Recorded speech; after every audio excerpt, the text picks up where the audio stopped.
Hey, my friends. So I have wanted to make this video message for you all, and I found it literally impossible to do so in my home. There's just constantly someone making noise wherever, whenever I'm doing it.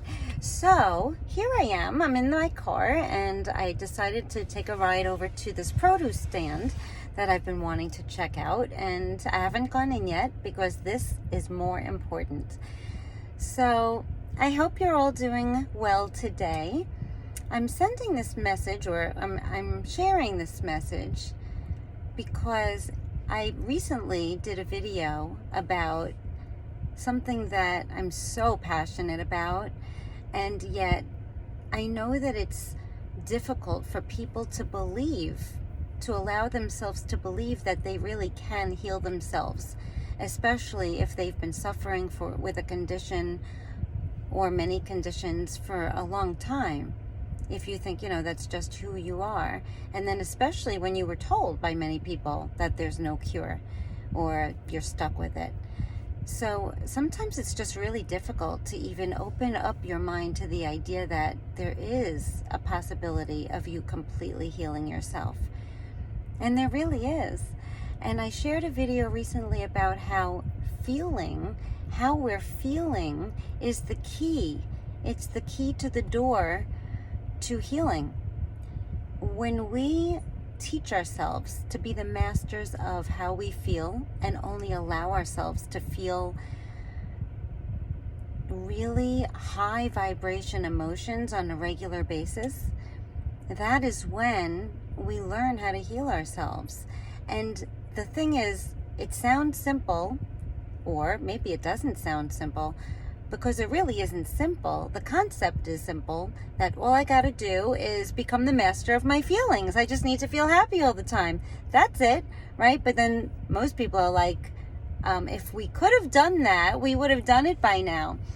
But I'm here to share with you why we all didn't do it when we really knew that we could feel happiness and that we really wanted happiness, and yet so many people are struggling in their life that how do we just automatically decide I'm going to feel happy, right? And so that's what I'm here to share with you. So most of us believe that we are our thoughts, that our thoughts are representative of who we are, that we identify. If we're thinking it, then that's what we feel, that's who we are, and that's what we believe. And yet I'm here to tell you, to share with you this exciting news that we are now in a world where we now know, it's been proven, that our thoughts are not who we are, that they're coming from a fearful place in us. The thoughts are being generated by the ego, which is part of our brain, but it's not our conscious brain. It's pre-programmed beliefs that we took with us when we were very young and throughout our lives. Whenever anything, which we all have had, things happen, whenever things have happened to us that have caused us to be fearful in some degree, betrayed, angry, victimized, whatever it was, and we took that pain, that belief, that memory with us, and it's been dictating our lives. And that is the place that feeds us. It's an involuntary act that we're not even aware of, that our ego just feeds us these thoughts and keeps us living in this state that we really don't have to keep living in.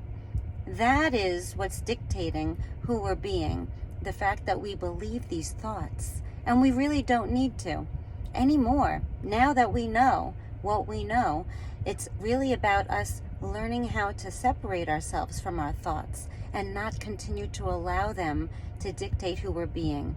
So for instance, on a day where something happens that triggers you, or you're just not feeling good because your symptoms are worse than they normally are, or something happens in your environment that, including your body, that's causing you to get triggered and feel bad. How are we supposed to stop that, right? And that's what I help people do. It's not that you're never supposed to feel bad, but it's when we allow the thoughts in our mind be the things that cause us to feel bad. Most of us are so judgmental to ourselves. We have this constant inner critic in our head that's telling us, oh, nope, you're not good enough for that. Or, see, I told you he wasn't interested.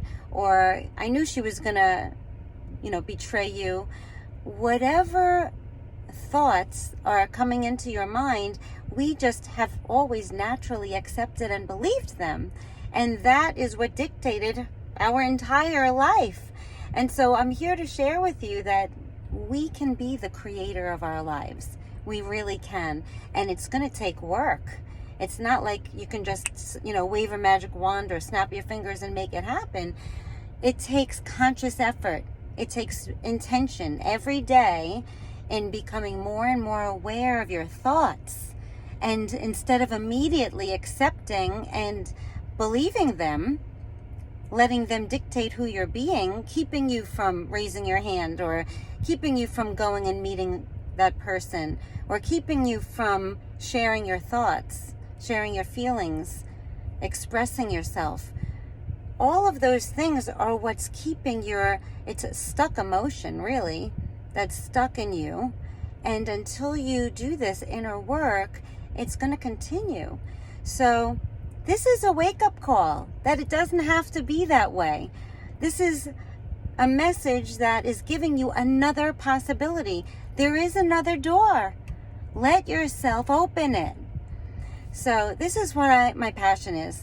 If you are someone who really is resonating with what I'm saying and wants to get better at really becoming who you really are and not let the pre-programmed limited beliefs from the past keep you stuck and suffering in your life, then reach out to me or comment below and let's connect. I'd love to help you. All right, but just everybody know that you can shift your emotions at any point, and there's so many ways of doing it, and I would be glad to help you find your ways. All right, everyone, you take care. Bye-bye.